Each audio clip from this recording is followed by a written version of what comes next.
Hola, estoy acá como cada 15 días para leerles mi más reciente columna para El Tiempo, que esta quincena la titulé Quedan 5 años. Colombia ha sido sede esta semana de un evento de gran relevancia, la quinta reunión regional de población y desarrollo que reúne a gobiernos y a sociedad civil de todos los países de América Latina y el Caribe. Esta reunión coincide con los 30 años del Plan de Acción de la Conferencia Internacional de Población y Desarrollo que se llevó a cabo en El Cairo y con los 10 años del llamado Consenso de Montevideo, en el que tuve oportunidad de estar y en el que la nota llamativa fue la amplia participación de la sociedad civil. Traigo este hecho a colación porque con frecuencia se cuestiona la utilidad de estos mecanismos multilaterales y porque en varios de los países hispanos la organización civil para hacer incidencia pública en materia de derechos humanos no goza del reconocimiento social del que sí gozan otras organizaciones civiles como las que se convocan con propósitos comerciales o netamente políticos. Pero los resultados presentados en esta reunión, que por cierto es en Cartagena, evidencian la eficacia tanto del multilateralismo como del activismo social.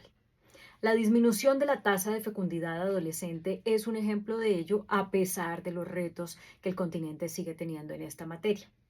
En América Latina y el Caribe, ahora hablamos de que dicha tasa es 24% superior a la del promedio mundial, pero en 2010 era 41% mayor. O sea que todo lo que se ha hecho en materia de derechos sexuales y reproductivos, que va desde el acceso a anticonceptivos, Honduras, por ejemplo, fue el país que más recientemente aprobó el acceso a la píldora de emergencia, hasta el derecho al aborto, sea vía leyes o vía fallos de las cortes, ha salvado a muchas adolescentes o de quedar en embarazo sin desearlo o de asumir maternidades para las cuales no estaban preparadas. Hay otros indicadores positivos que muestran cuán importante han sido estas reuniones y la participación de la sociedad civil, pero me centraré en unos negativos que también revelan dicha importancia y los retos que aún tenemos. Sabríamos que el 7,7% de las mujeres han experimentado algún tipo de violencia basada en género o que las mujeres dedican 3 veces más tiempo a las labores del cuidado no remunerado si no fuera por los acuerdos del Consenso de Montevideo. Desde luego que no. Seguiríamos no solo sin datos, sino creyendo que estos son asuntos que cada familia debe resolver íntimamente. Sin estos mecanismos tendríamos tan claro que en la región la gente murió no solo por COVID, sino por desigualdad. Mientras que en la pandemia la esperanza de vida mundial se redujo en 1,7 años, la de nuestros países disminuyó más de 3 años. De no ser por la sensibilización derivada de las voces de la sociedad civil en estos mecanismos multilaterales, quizá estaríamos hablando solo con una mirada técnica de las causas de ese vergonzoso dato.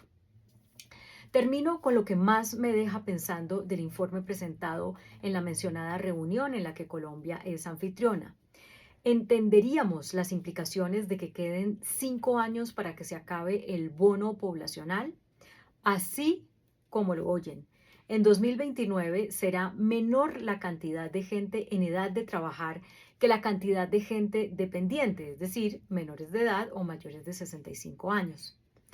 Sin esas reuniones multilaterales, no veríamos que una manera de enfrentar esa retadora realidad es garantizando la inclusión equitativa de las mujeres al mundo del trabajo.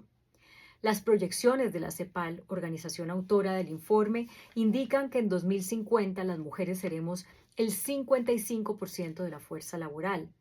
Pero hay que preguntarse si llegaremos a eso asumiendo la triple carga de cuidados y los menores salarios que caracterizan el trabajo femenino hoy en día y qué implicaciones tendría esto para el bienestar, más aún cuando este mismo organismo está advirtiendo que América Latina y el Caribe está en una crisis de desarrollo por su baja capacidad para crecer, su limitada movilidad social y sus débiles capacidades institucionales para enfrentar la magnitud de los retos del desarrollo.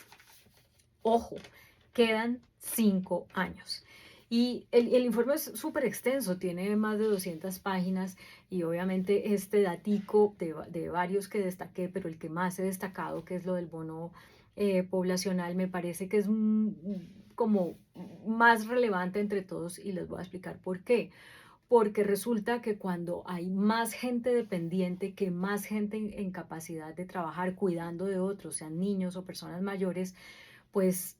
eso quiere decir que vamos a tener menos gente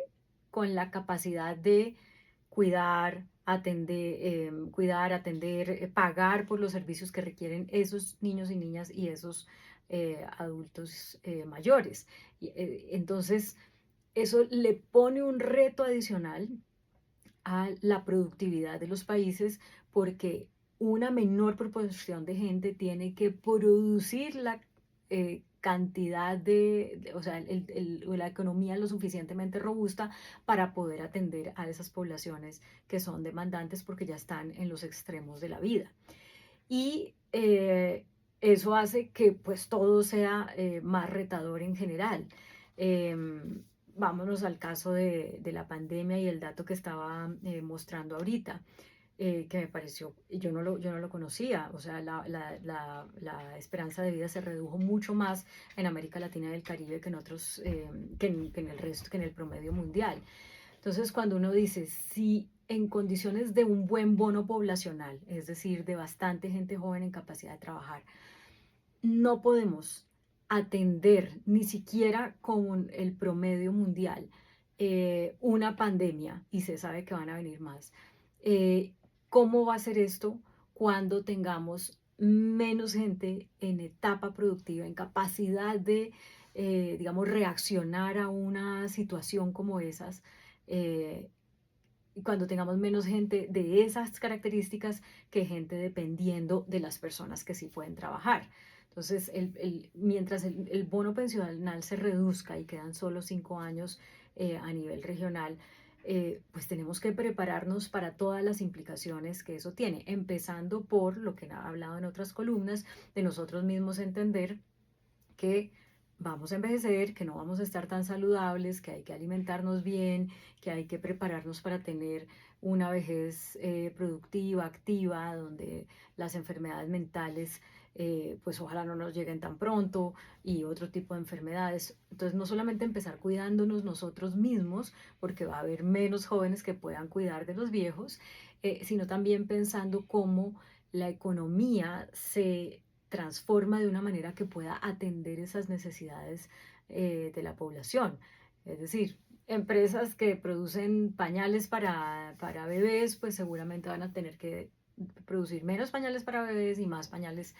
para personas adultas. Pero todo eso no hay que esperar a que ya suceda para poder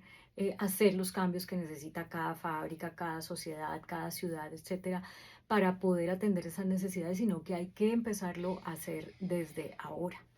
Bueno, el informe tiene tantos datos que yo me podría quedar aquí contándoles mucho más. Voy a poner el enlace para que lo vean cuando esté publicado este video en las redes sociales, por si se quieren leer las 200 y pico de páginas, y si no, por lo menos el resumen ejecutivo que da un buen panorama de todos los retos que tenemos en materia poblacional. Pero cierro diciendo lo siguiente, que es el espíritu de la columna, y es que mucha gente dice, ay, la ONU para qué sirve, ay, esa reunionitis de los presidentes y demás, y esa sociedad civil ahí todo el tiempo y protestando y demás. Yo pues tengo una posición de que las protestas no deberían bloquear, por ejemplo, vidas, pero las protestas de la sociedad civil le han dado importancia a un montón de debates que los gobiernos por sí solos pues no habían priorizado en la medida en que la sociedad civil, en la misma importancia en que la sociedad civil los consideraba importantes. Entonces, esa sinergia de una sociedad civil activa, participativa, educada, fuerte, con gobiernos que firman unos acuerdos que se logran en estos espacios multilaterales y que se comprometen independientemente de que los gobiernos cambien a asumir determinadas medidas, ha ayudado a unos avances importantes como el que hablaba de la reducción de embarazo en adolescentes. No estamos en el escenario ideal, pero estamos en un escenario mucho menos negativo del que estábamos hace 10, 15 años. Entonces sí sirven los mecanismos multilaterales, sí sirve la participación de la sociedad civil para quienes lo suelen poner en duda. Les dejo ese mensaje. Muchísimas gracias por escucharme. Nos encontramos dentro de 15 días con otra columna para el diario El Tiempo. Chao.